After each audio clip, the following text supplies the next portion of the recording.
प्रिय विद्यार्थियों, इस समय आप देख रहे हैं ये video student portal YouTube channel पर class 7th maths chapter 14 symmetry कक्षा 7वीं का गणित अध्याय 14 सममिति।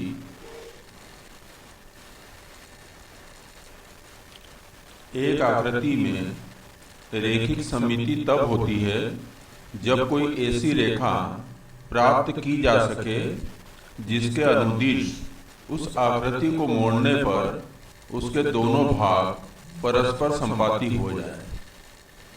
एक बार फिर से पढ़ ले। एक आकृति में रैखिक सममिति तब होती है जब कोई ऐसी रेखा प्राप्त की जा सकी जिसके अनुदिश उस आकृति को मोड़ने पर उसके दोनों भाग परस्पर संपाती हो जाए।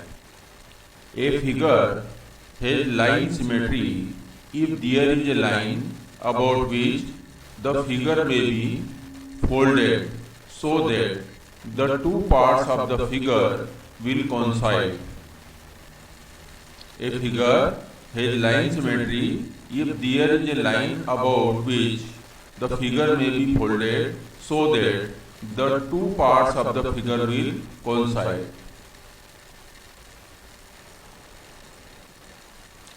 समबहुभुजों में बराबर भुजाएं और बराबर कोण होते हैं।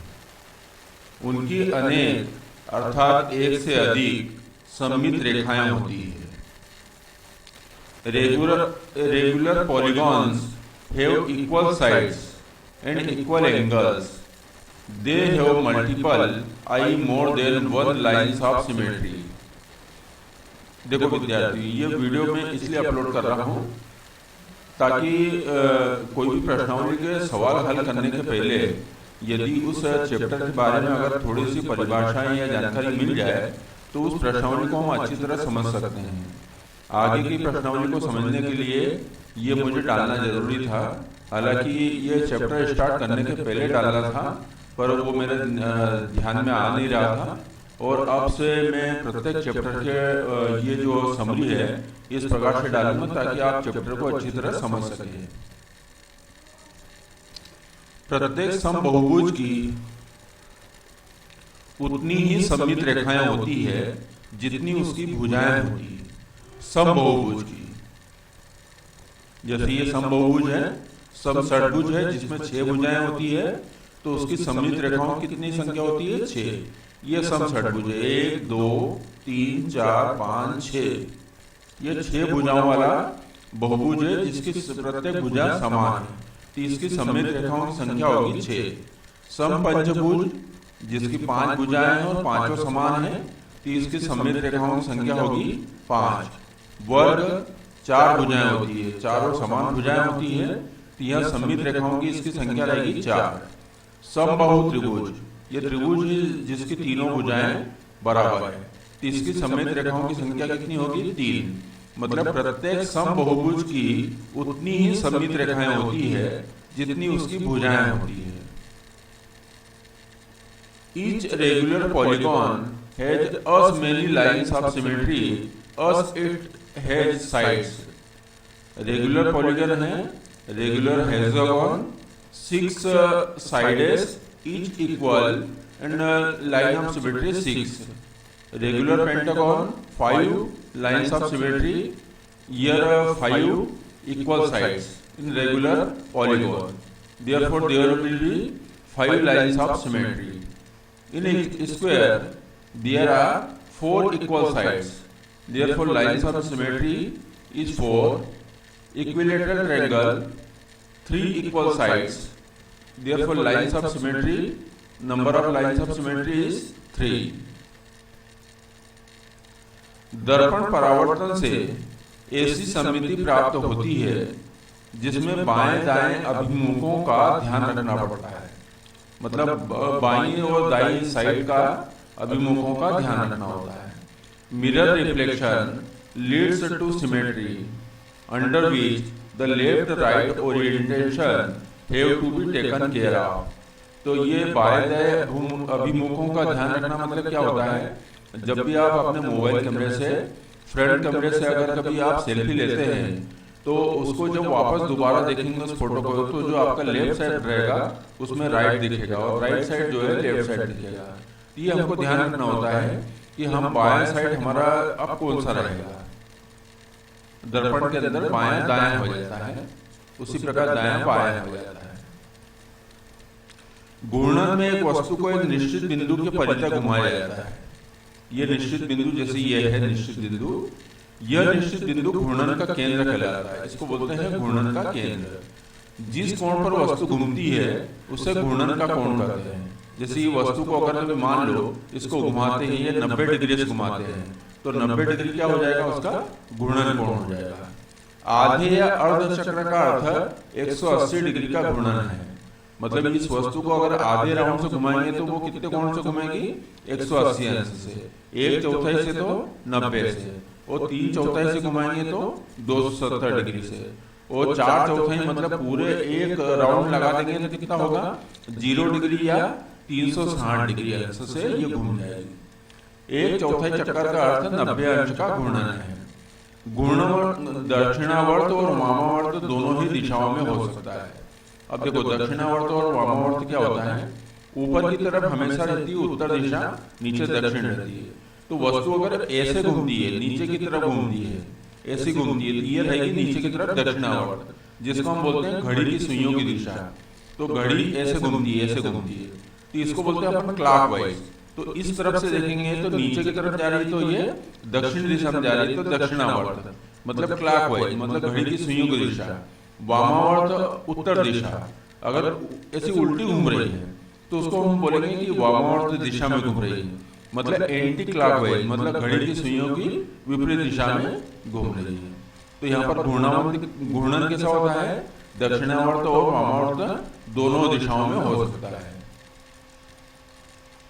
Rotation turns an object about a fixed point.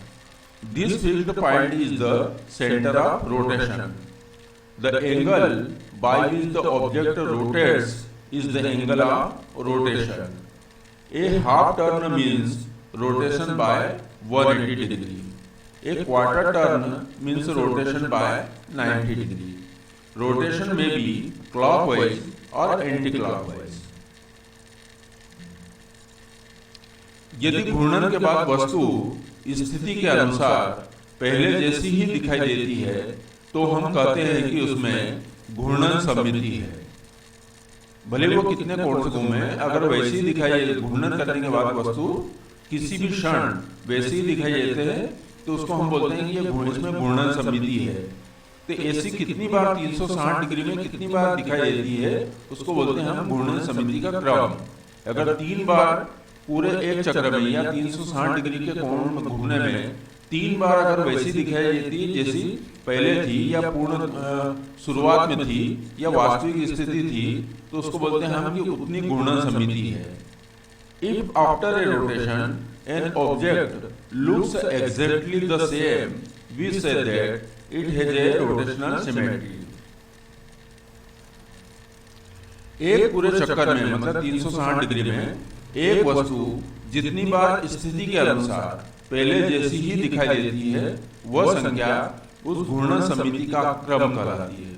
उदाहरणार्थ एक वर्ग की घूर्णन सममिति का क्रम 4 है, क्योंकि प्रत्येक 90 अंश पे वो वैसी दिखाई देती है जैसी पहले होती है। तो ऐसी 4 बार दिखाई देती है, क्योंकि 360 अंश में हम 90 अंश का भाग देंगे तो 4 आएगा। तथा एक समबाहु त्रिभुज की घूर्णन सममिति का क्रम 3 है। समबाहु त्रिभुज का प्रत्येक कोण होता है 60 अंश का। तो प्रत्येक 60 अंश पे समबाहु त्रिभुज को घुमाते हैं तो उसकी स्थिति जो है वो पहले जैसी दिखाई देती है। तो अब 60 अंश में पूरे 180 अंश में 60 अंश का भाग दें। या समबाहु त्रिभुज का प्रत्येक कोण कितना होता है, मतलब 60 अंश का होता है, तो वो 3 बार है। और 360 डिग्री में अगर घुमाते तो 3 का भाग देंगे कितना होगा, 120 अंश। तो प्रत्येक 120 अंश पे समबाहु त्रिभुज जो है वो घूर्णन करने के बाद वैसे दिखाई देगा जैसा पहला है। तो 360 में 120 का भाग देते हैं तो सममिति का क्रम कितना आता है, 3। In a complete turn of 360 degree, the number of times an object's look an object looks exactly the same is called the order of rotational symmetry. The order of symmetry of a square, for example, is 4, while for an equilateral triangle it is 3. तो यहाँ पर square को 90 degree से turn करने पर same position आती है और इक्विलेटरल ट्रायंगल या समबाहु त्रिभुज को 120 डिग्री से टर्न करने पर सेम पोजीशन आती है। कुछ आकारों में केवल एक ही सममिति रेखा होती है, जैसे अक्षर ई। ये ई का बीच वाले भाग से अगर कभी हम यहाँ एक रेखा डालेंगे तो ये ई ऊपर और नीचे एक समान दिखाई देता है, आधा भाग। तो यहाँ पर एक ही सममिति रेखा है। कुछ में केवल घूर्णन सममिति ही होती है। देखो इसमें रैखिक सममिति नहीं है, न तो क्षैतिज है न ऊर्ध्वाधर है, पर यदि इसको 180 डिग्री से घुमाएंगे तो ये एस वैसे दिखाई देगा जैसा पहला है। तो इसमें घूर्णन सममिति तो है पर रैखिक सममिति नहीं है। तथा कुछ में दोनों प्रकार की सममितियां होती है, जैसे अक्षर एच। तो अक्षर एच में ठीक ये एच में ये यहाँ पे ये क्षैतिज रेखा खींचेंगे तो ऊपर नीचे एक जैसा दिखाई देगा। ऊर्ध्वाधर रेखा बीच में से खींचेंगे तो लेफ्ट और राइट में एक जैसा दिखाई देगा। तो यहाँ रैखिक सममिति कितनी है? 2 है। और घूर्णन सममिति इसको 180 डिग्री से घुमाएंगे तो एच वैसे दिखाई देगा, फिर 180 घुमाएंगे तो एच वैसे दिखाई देगा। मतलब 360 डिग्री में 2 बार ये समान दिखाई देता है। तो घूर्णन सममिति का क्रम है 2 और रैखिक सममिति का क्रम भी 2 है। सममिति का अध्ययन इसलिए महत्वपूर्ण है क्योंकि इसका दैनिक जीवन में अधिकांशतः प्रयोग होता है, तथा इससे भी अधिक महत्व इस कारण है कि यह हमें सुंदर एवं आकर्षक डिजाइन प्रदान कर सकती है। Some shapes have only one line of symmetry like the letter E.